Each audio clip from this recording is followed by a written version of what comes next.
ಎಲ್ಲರಿಗೂ ನಮಸ್ಕಾರ. Welcome back to the channel. ನಾನು ಪೂಜಾ ರಾಜೇಶ್. ನಾನಿವತ್ತು ಕೆನೆಯಿಂದ ಬೆಣ್ಣೆ ಮಾಡೋದು ಹೇಗೆ ಅಂತ ತೋರಿಸ್ತಾ ಇದ್ದೀನಿ.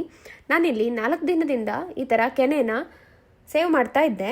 ಇದನ್ನು ನಾನು ಫ್ರೀಝರಲ್ಲಿ ಇಟ್ಕೊಂಡಿದ್ದೀನಿ. ಫ್ರೀಝರಲ್ಲಿಟ್ಟರೆ ಏನು ಸ್ಮೆಲ್ಲೆಲ್ಲ ಏನೂ ಆಗಲ್ಲ, ಚೆನ್ನಾಗಿಯೇ ಇರುತ್ತೆ. ನೋಡಿ, ಈ ಥರ ಇರುತ್ತೆ. ಇದನ್ನು ನಾನೀಗ ಮಿಕ್ಸಿ ಜಾರ್ಗೆ ಹಾಕ್ತಾ ಇದ್ದೀನಿ. ತುಂಬಾ ಈಸಿಯಾಗಿ 5 ನಿಮಿಷದಲ್ಲಿ ನೀವು ಬೆಣ್ಣೆನ ರೆಡಿ ಮಾಡ್ಕೋಬೋದು. ಇದನ್ನು ಇವಾಗ ಮಿಕ್ಸಿ ಜಾರ್ಗೆ ಹಾಕ್ಕೊಳ್ತಾ ಇದ್ದೀನಿ. ಇದಕ್ಕೆ ನಾನಿಲ್ಲಿ ಸ್ವಲ್ಪ ನೀರನ್ನು ಹಾಕ್ತಾ ಇದ್ದೀನಿ. ಚಳಿ ತುಂಬಾ ಇದೆ ಅಂತ ಅಂದರೆ ಸ್ವಲ್ಪ ಬಿಸಿ ನೀರನ್ನು ಹಾಕಿ, ಇಲ್ಲ ಅಂದರೆ ನಾರ್ಮಲ್ ವಾಟರ್ನ ಇಲ್ಲಿ ಯೂಸ್ ಮಾಡ್ಬೋದು. ಸ್ವಲ್ಪ ಇಲ್ಲ ನೀರನ್ನು ಹಾಕಿ ಇದನ್ನು ಇವಾಗ ರುಬ್ಕೊಳ್ತಾ ಇದ್ದೀನಿ. ಒಂದು 2 ರಿಂದ 3 ನಿಮಿಷ ರುಬ್ಬಿದ್ರೆ ನೋಡಿ ಈ ಥರ ಕ್ರೀಮ್ ಥರ ಆಗುತ್ತೆ. ಇದಕ್ಕೆ ನೀರೇನೋ ಸ್ವಲ್ಪ ಬೇಕು ಅನಿಸಿದ್ರೆ ನೀವು ಆ್ಯಡ್ ಮಾಡ್ಕೊಳ್ಳಿ. 5 ನಿಮಿಷ ಈ ಥರ ರುಬ್ಬಿದ್ರೆ ನೋಡಿ ಬೆಣ್ಣೆ ರೆಡಿ ಆಗುತ್ತೆ. 4 ದಿನದಲ್ಲಿ ಸೇವ್ ಮಾಡಿರೋ ಅಂಥ ಕೆನೆಯಲ್ಲಿ ನೋಡಿ ಎಷ್ಟೊಂದೆಲ್ಲ ಬೆಣ್ಣೆ ಬರುತ್ತೆ ಅಂತ.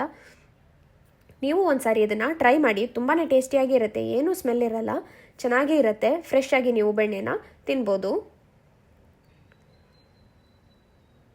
ನೋಡಿ ಎಷ್ಟೊಂದು ಬೆಣ್ಣೆ ಬಂದಿದೆ ಅಂತ.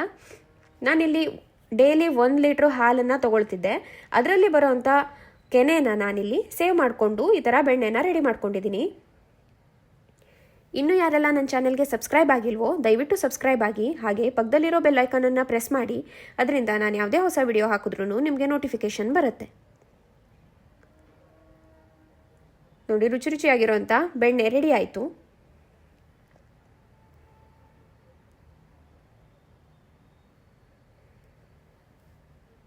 ಯಾರೆಲ್ಲ ಮನೆಯಲ್ಲಿ ಈ ಥರನೇ ಬೆಣ್ಣೆನ ರೆಡಿ ಮಾಡ್ಕೊಳ್ತೀರಾ ಅಂತ ನನಗೆ ಕಮೆಂಟ್ ಸೆಕ್ಷನಲ್ಲಿ ತಿಳಿಸಿ.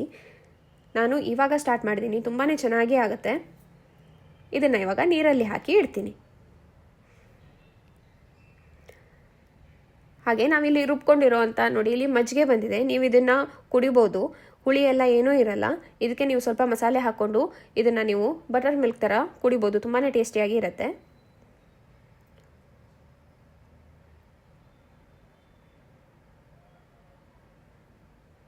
ಈ ಪ್ರಾಸೆಸ್ ನಿಮಗೆ ಇಷ್ಟ ಆಗಿದ್ರೆ ಪ್ಲೀಸ್ ಲೈಕ್ ಮಾಡಿ, ಶೇರ್ ಮಾಡಿ, ಹಾಗೆ ಸಬ್ಸ್ಕ್ರೈಬ್ ಮಾಡಿ. ನನ್ನ ಮುಂದಿನ ವಿಡಿಯೋದಲ್ಲಿ ಸಿಗ್ತೀನಿ. ಅಲ್ಲಿ ತನಕ ನಮಸ್ಕಾರ.